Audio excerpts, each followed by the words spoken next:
लाभ के बीमारी, लाभ के बीमारी धरा के ये जान कहाँ गईलू भुला के। लाभ के बीमारी धरा के ये जान कहाँ गईलू भुला के।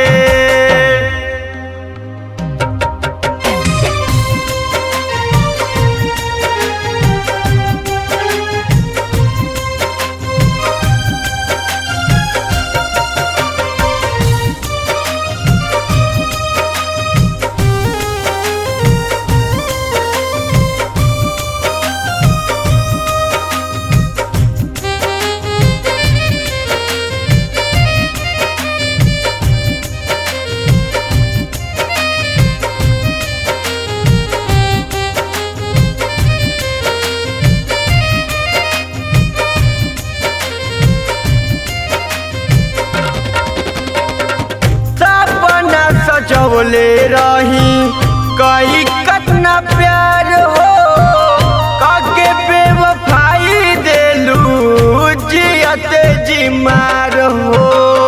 काके बेवफाई देलू जियते जी मार हो। सपना सजवले रही कई कतना प्यार हो, काके बेवफाई देलू जियते जी मार हो। आशिकी के सपना देखा के ये जान कहाँ गईलू भुला के। आशिकी के सपना देखा के ये जान कहाँ गईलू भुला के।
ललका मनोज के संग जाके ये जान कहाँ गईलू भुला के।